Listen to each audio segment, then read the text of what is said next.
Welcome to this video on security investigation on CISSP exam.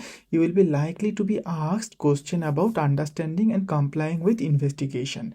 And really what this should say is understanding and supporting investigation, cause that most likely your role. So in this video we are going to talk a little bit about the investigative techniques, type of investigation, and so on.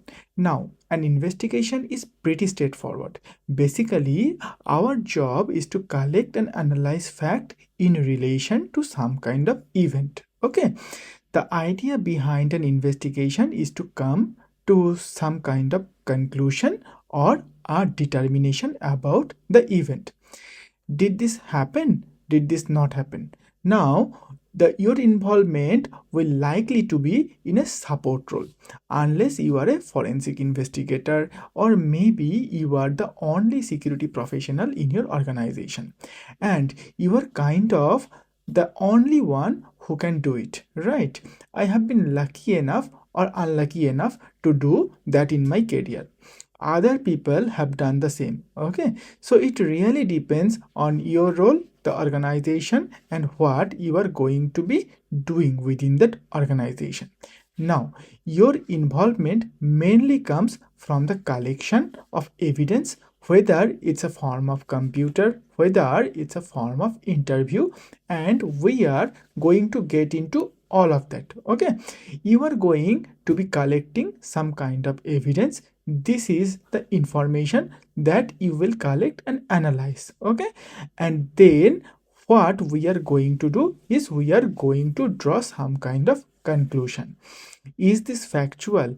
Is this not? Okay, and what we want to do is once we collect the evidence, we want to be able to protect it and maintain an accurate chain of custody for that evidence. And we also might be called upon to testify in court. So we need a good record of what we have collected, how we have protected it, and who has handled the evidence throughout the entire life cycle of that evidence. That way it can stand up in a court of law, because what we have to do is we have to prove that this event took place or prove that it didn't take place, and that's what called burden of proof. Now, in a criminal proceeding, if there is a crime that has taken place, we have to prove that crime took place beyond reasonable doubt. Okay, and this has to do with reasonable person. And in the United States, at least, we have what's called jury, and it's called jury of your peers, and normally that consists of 12 people, right? It could be less, it could be more, depending on what court you go to, but let's just say there's 12 people. Well, those 12 people are considered reasonable. They get interviewed and all those things before they accepted as jurors. And those reasonable people will listen to the facts and everything you have collected and make a determination. And that proof is the goal of investigation. Okay, so now if it is a civil proceeding of some kind, like civil offense that happened, we are talking now preponderance of evidence. That's going to demonstrate that someone more than likely committed that civil offense. So what preponderance means? A majority. So if we collect enough evidence that proves, hey, somebody offered us here, then the jury is most likely going to side with us over someone else. So when we are talking burden of proof, it really comes down to two parties. First, you are going to have the plaintiff or claimant, and the person is going to accuse or blame the defendant or respondent. I like the finger pointing things, but you have the plaintiff, that is the person who claims to have been wronged one way or the other, criminally or in the civil proceeding as well. Okay, and now in criminal it's called plaintiff, in civil is usually called claimant, and then in criminal you are the defendant, and then in a civil proceeding you are the respondent. Now that's not really that important for CISSP exam, but I want to put this together so that you kind of understand the flow of what's going on here. Now, as a part of our investigation, if let's say we are the plaintiff, what we need to do is start collecting some evidence. So we are going to go forward with an evidence, and we are going to start with interviewing. We are going to talk to people. We are going to talk with personnel, system administrators, security engineers, whoever it is, to gather as much information as we can. We can also perform a more specific interview called interrogation. So an interrogation is still an interview, but what we are doing is we are asking specific questions related to if a subject committed a violation of some kind. Now, this is normally reserved for law enforcement, but we can do interrogation as part of our investigation.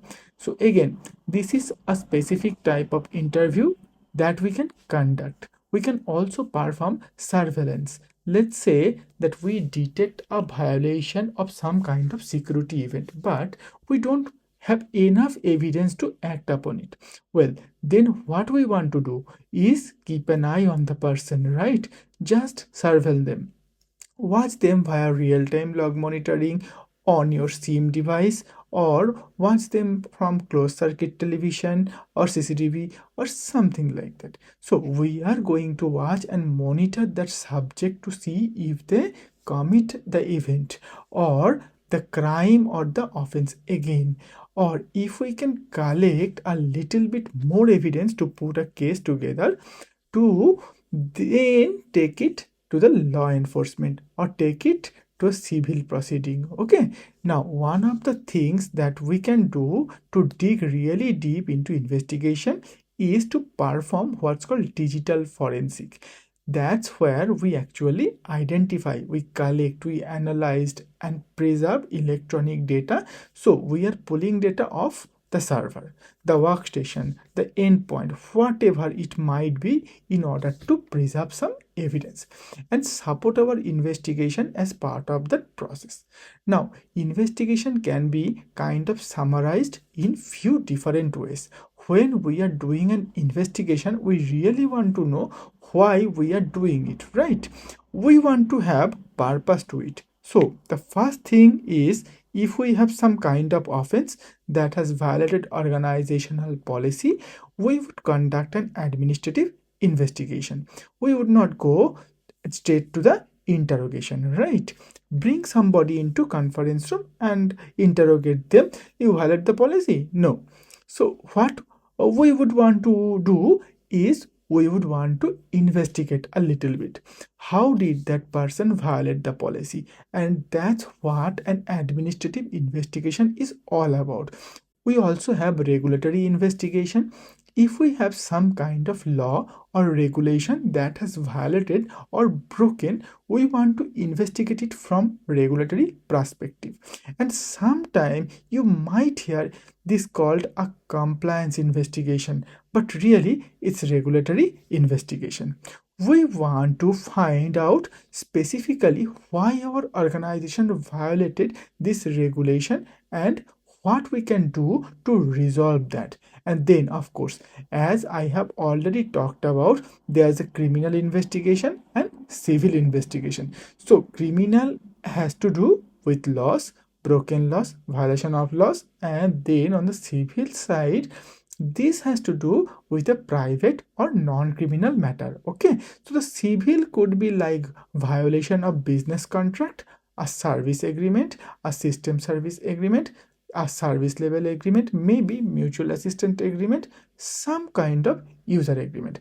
A lot of internal governance is what we are talking about with civil, right? And of course, criminal just has to do with laws that apply in your country. Okay, and there's also religious investigation, there is a tribal investigation, there's a lot of different type of investigation, but these are the primary ones you need to know for the CISSP exam. And one last thing about investigation is I want to talk about the modus operandi, what this is, and it's Latin, and that's the name is mode of operation. So we are looking to do in an investigation is find the root cause or primary reason that this event took place, and it really comes from one of the three things. One, it can come from motive, who committed this offense and why did they commit it, why did they want to commit this offense, why did they want to break the law, why did they want to violate company policy or organizational policy, did they have the opportunity to do it when this offense was committed, right? And the means, did they have capability to do that, did they know how to do it, did they have the tools to do it, did they have the techniques to do it, whatever that might be. So sometime when you are doing an investigation, things look like it might point to someone, and then once you dig a little bit deeper and understand that, did that person really have the motive to do this? Not really.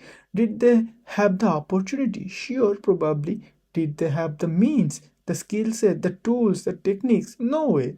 Well, you have kind of narrowing it down, so this is probably not likely the person you need to make a look at. So now we would change our investigation strategy and move into investigating, say, another person. Okay, hopefully that makes sense. So this is just a mindset in how you are going about collecting evidence, how you are investigating, whether you start with the interviews or whether you just start going to digital forensic. So this is how we form that mindset of that investigation. So the bottom line for the exam, understand the burden of proof, the plaintiff, the defendant, and who has the burden of proof. The accuser, the plaintiff, and the claimant always has the burden of proof. You have to prove that somebody violated, and that's why we perform the investigation. And also understand the different type of investigation. Now you don't need to know how to do them, you just need to understand them at high level, and it covered that here in this video. So I hope you learned something valuable from this video, and we will see you in next one.